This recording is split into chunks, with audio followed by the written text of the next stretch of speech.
Raymond is an 81-year-old man who has 6 children and 13 grandchildren.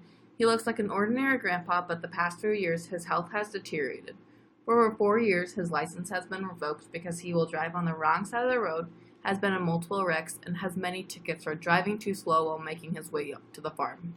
Raymond presents with change in personality and increased aggression. He loses track of the time and will get agitated when people are being too loud in the evening.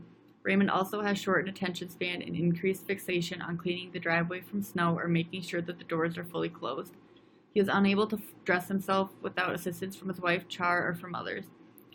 Not only does he have mental symptoms, he also presents physical manifestations.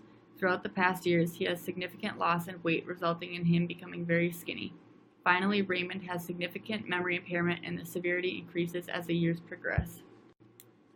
Unfortunately, Raymond has been diagnosed with Alzheimer's. This is a disease that affects over 5.7 million people in the United States alone and is the sixth leading cause of death in the U.S.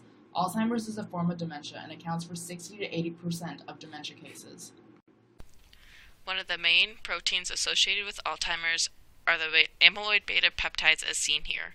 These peptides form many oligomers and eventually form the amyloid plaques associated with Alzheimer's disease.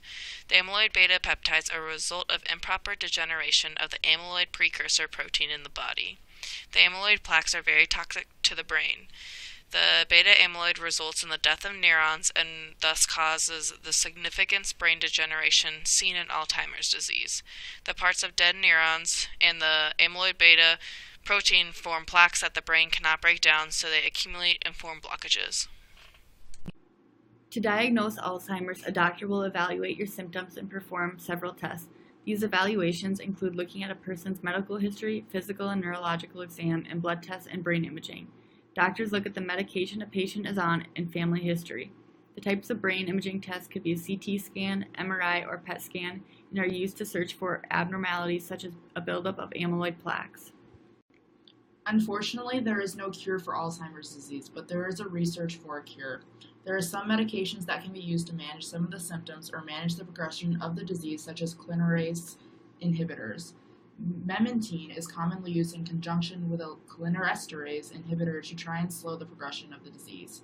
Researchers at Cleveland Clinic have discovered that by deleting the gene responsible for producing the BACE1 enzyme was a drastic decrease in the beta amyloid peptide buildup in the brains of mice who were injected with Alzheimer's disease. Other research has shown that by modifying the CRISPR method to work on the RNA as opposed to DNA could lead to a potential cure for many diseases, including Alzheimer's. This method is called Cas-Rx.